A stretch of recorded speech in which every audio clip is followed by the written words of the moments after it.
bloqueador para que empiece a hacer una mejoría sintomática, y se lo damos a largo plazo a los pacientes para que disminuyan su volumen prostático, disminuyan el riesgo de cirugía y el riesgo de retención urinaria. Y efectivamente sí, o sea, se ve que es una combinación válida que previene la progresión de la enfermedad, pero digamos que no se la podemos dar a todos los hombres, porque es que inhibir la forma activa de la testosterona pues es que lleva a síntomas andropáusicos importantes. Entonces obviamente si tenemos un paciente entre los 50 y los 60 años con una vida sexual activa y pues le quitamos toda la hidrotestosterona, pues grave, ¿sí? Porque tienen pérdida de la libido, disfunción eréctil, hacen oleadas de calor, hacen disnea, hacen fatiga, hacen anemia, ¿sí? Hacen alteraciones en el perfil lipídico, como toda una menopausia. Entonces pues no es tan bueno.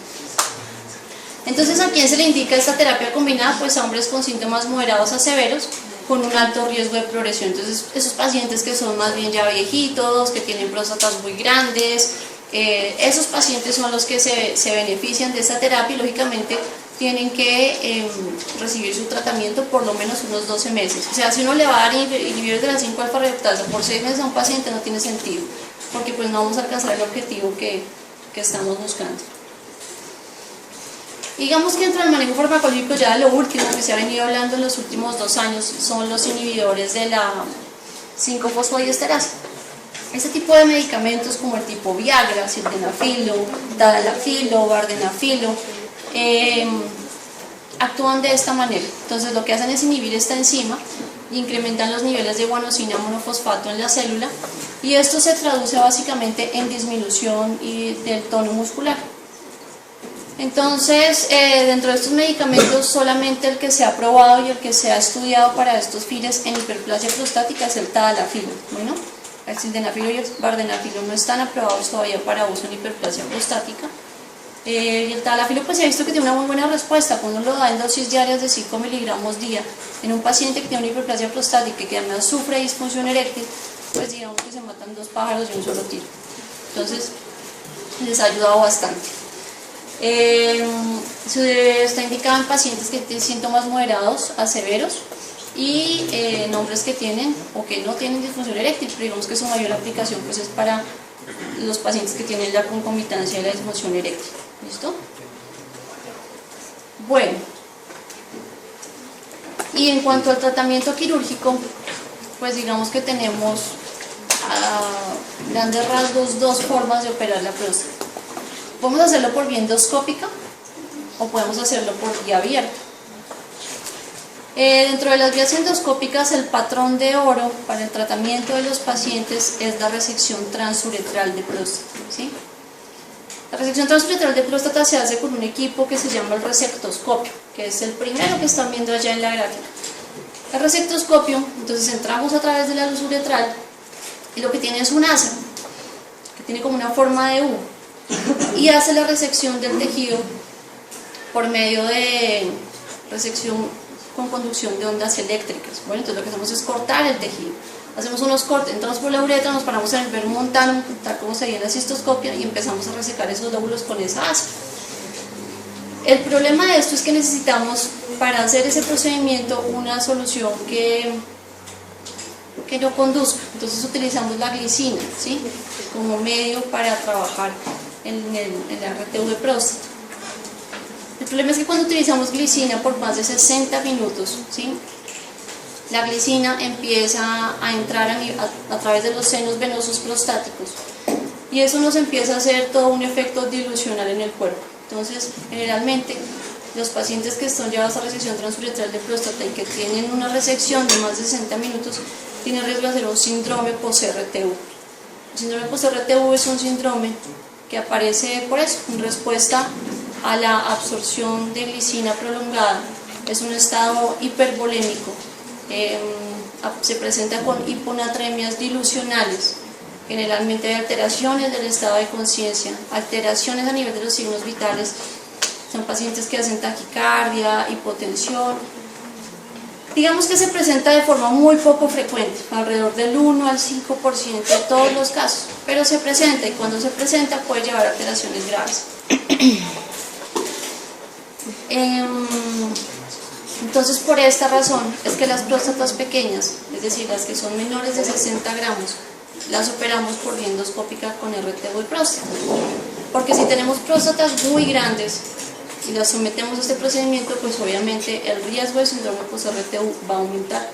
Entonces a estos pacientes no los operamos por RTU. Recientemente, ya en los últimos 2 o 3 años, han aparecido las tecnologías láser. Entonces, ustedes se dan cuenta en los vídeos, no, es que a mí me operaron con láser la próstata, y láser, RTU, ¿eso qué fue? ¿Sí? Entonces, RTU es lo que estamos viendo acá. Las tecnologías láser tenemos diferentes, ya últimamente han aparecido el thulium, el holmium y más recientemente el green laser. Y esto lo que, arriba estamos haciendo una resección, ¿de acuerdo? Pero las tecnologías láser lo que hacen la mayoría es una vaporresección. Entonces vaporizan el tejido, ¿sí? Esa es como la diferencia. Se ha visto que los pacientes que son operados con láser, cualquiera de las que sean las anteriores mencionadas, ellos, digamos, tienen un menor riesgo de sangrado intraoperatorio. Eso sí se ha visto. La recuperación, los resultados a largo plazo, digamos que todavía están por ver. Digamos que no tenemos el seguimiento que tenemos todavía con los pacientes que tienen resecciones transuretrales de próstata, pero a corto plazo se ha visto que les va bien, que el riesgo de sangrado es menor, sí, que es una cosa muy útil para pacientes anticoagulados, pero nos falta el resultado a largo plazo, ¿vale? Entonces se postula como una terapia muy válida, muy costosa aún en nuestro medio, pero es una terapia válida y bueno, aparece ahora ahí para los pacientes. Y la cirugía abierta, pues es la cirugía de elección para esos pacientes que tienen una próstata mayores de 60 gramos, por lo que les mencionaba anteriormente. En la cirugía abierta nosotros no quitamos toda la próstata, fíjense que tanto en la RTU como en la cirugía abierta lo que hacemos es quitar la parte de la zona transicional, que es la que está generando la obstrucción. Entonces no quitamos toda la próstata. La cápsula prostática se queda, esto se queda, ¿sí? Y lo de adentro se quita. Eso es importante para los pacientes porque estos pacientes tienen que entender, ¿sí?, que a pesar de que uno les opere la próstata por hiperplasia prostática, su riesgo de cáncer es el mismo que el de la población general, porque la zona periférica la estamos dejando. Entonces a esos pacientes es importante explicarles eso. Lo otro es que puede tener recidiva, es decir, no es que uno opere la próstata por hiperplasia prostática y el paciente quedó curado de por vida. Más o menos el riesgo de recaída de síntomas obstructivos, porque la próstata crece nuevamente, es más o menos del 5% a 15 años. Bueno, a los 10 años ya se ve también algo. Entonces, ¿cuáles son los pacientes que vamos a operar? Pues porque ya veíamos que el manejo de primera elección es el alfa-bloqueador, pero digamos que hay unas indicaciones, digamos, como absolutas para operar este tipo de pacientes. Entonces, aquellos pacientes que tienen infecciones urinarias recurrentes, recurrente definido como 2 episodios en 6 meses o 3 en un año, hematuria recurrente de la misma forma, pacientes que tienen cálculos vesicales son pacientes con indicación absoluta de cirugía, pacientes con falla renal obstructiva también, que haya falla en la terapia médica, es decir, que hayan pasado por los medicamentos anteriores y que no tuvieron respuesta también, o que el paciente diga, bueno, yo no quiero tomar más medicamentos, por favor me operan la próstata. Ese paciente también es candidato a cirugía. ¿Listo? Bueno, eso es como hiperplasia prostática. No sé si tengan más dudas, preguntas al respecto.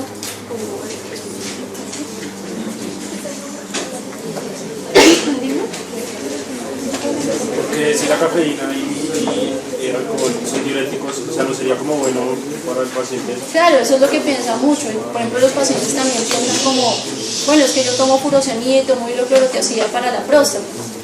Y no, porque es que ya estamos viendo que la fisiopatología no es tanto el volumen que tú produzcas, sino el fenómeno de resistencia, ¿sí?, tanto dinámico y mecánico de